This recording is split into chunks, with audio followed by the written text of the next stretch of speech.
Our last presenter is John Windhausen, Jr., I forgot the junior, and he's Executive Director of Schools, Health and Library Broadband Coalition, which includes community anchor institutions, broadband companies, foundations, and public interest groups.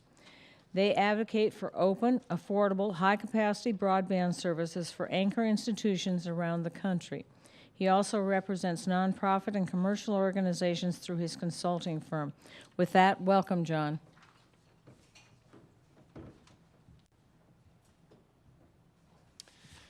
Thank you, Ann. Thank you very much.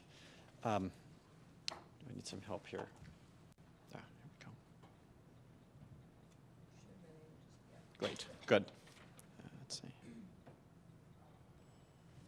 Great.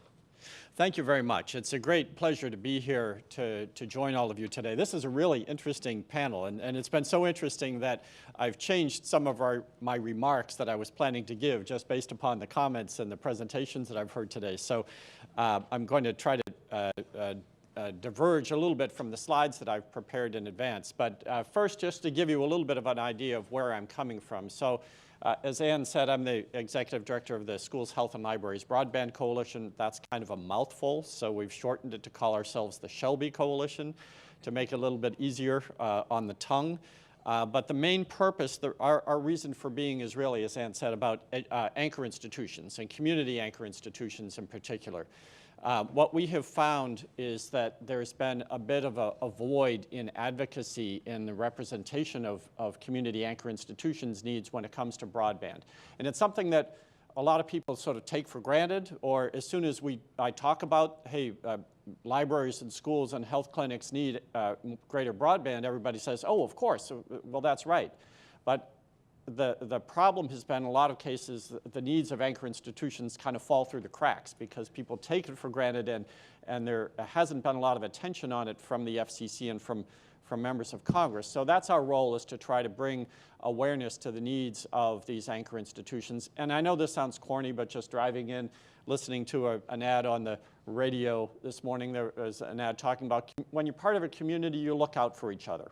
And that is actually true, as corny as that is. I mean, that's the goal of our institutions, is that we're providing a broader experience. Libraries are open to everybody in the community.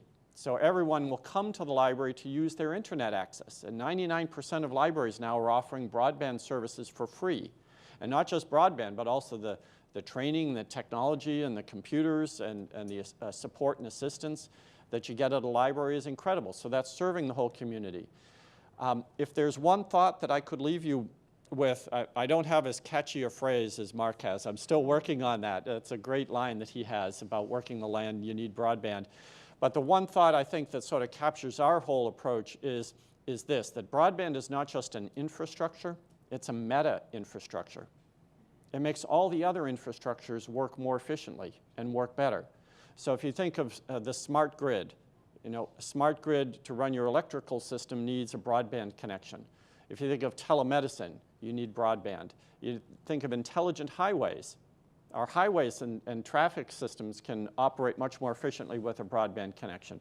Agriculture, the same way, as we've heard from Mark and the other speakers, that you need a healthy ecosystem of a broadband connectivity. So broadband does not alone solve all of these problems, but if you don't have broadband, you're doomed to fail, because it is such an essential prerequisite to making progress on all the other infrastructure needs of our country.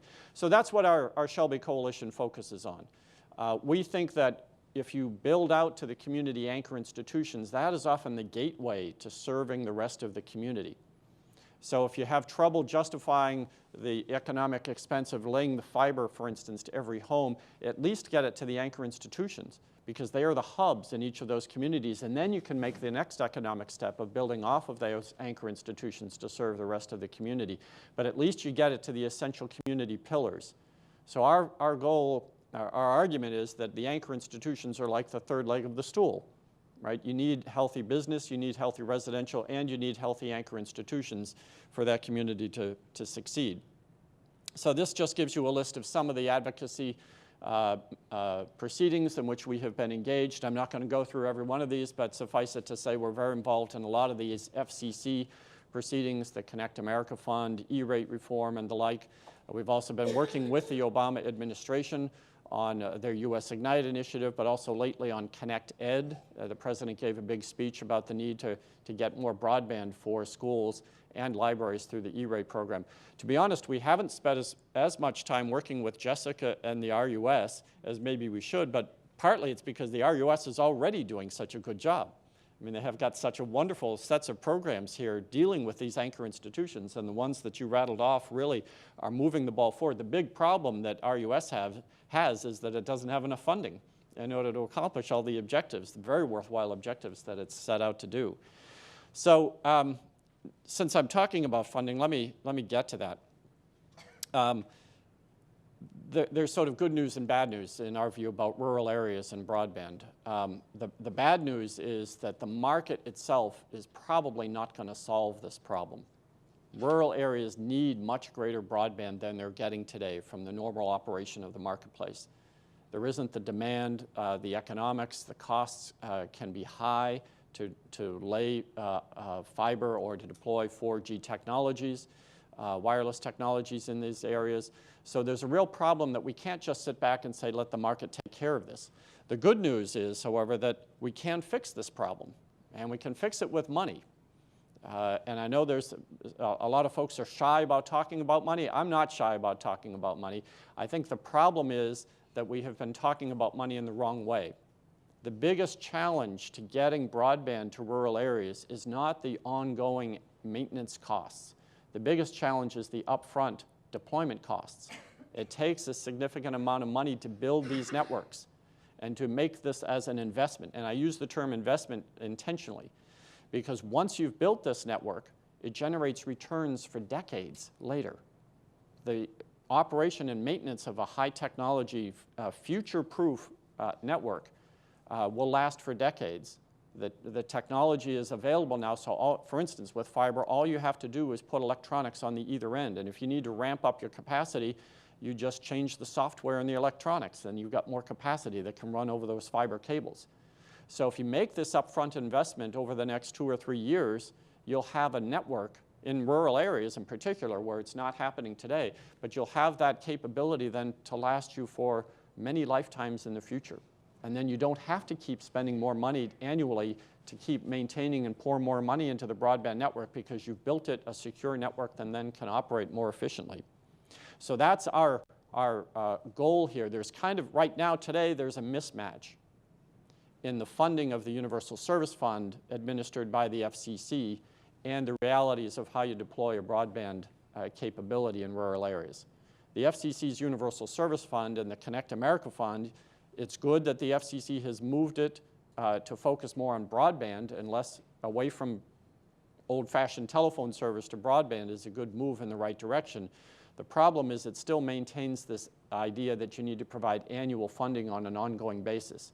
It will be much better, much more efficient use of these limited funds to think of it as an investment fund, and you can build out to the anchor institutions first as the way to prove the market and then extend off of those to serve the rest of the residential and business community. And that, I think, is a much wiser way of allocating the funding that's smarter.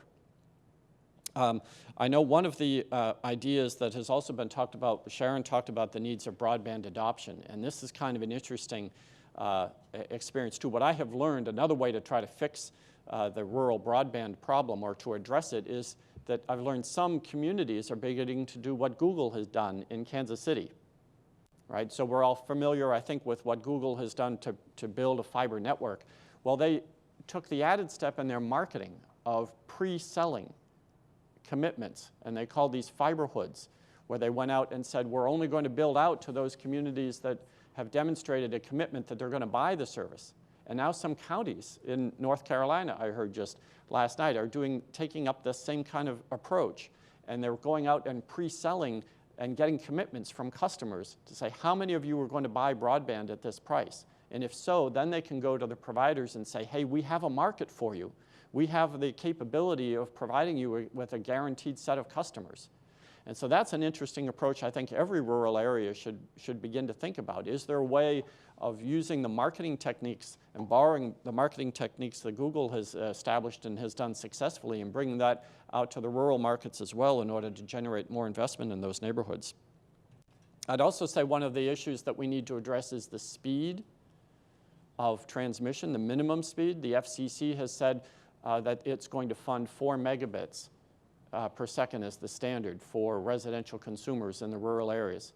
And I'd submit to you that's not enough. That's not what we need. It's understandable that the FCC chose that approach because they're dealing with a limited pot of money, and to fund that on an ongoing basis can be difficult. But if you go to a school or an anchor institution, their needs are more like in the neighborhood of 50 megabits, 100 megabits. Some of that now even in rural areas, getting up to 1 gigabit. That's the kind of forward-looking kind of approach that we need to start thinking about if we're really going to address the needs of rural areas in order to get this technology so they can keep up with what is happening in the urban areas. You mentioned the trade surplus for agriculture. That is really making a great argument for why broadband generates economic returns down the road. And it is an investment, but if we can bite the bullet, come up with the funding, and make that investment today, it's going to reap enormous benefits down the road, not just for those rural areas, but for all of America. So with that, I'll close, and I thank you again very much for being with you.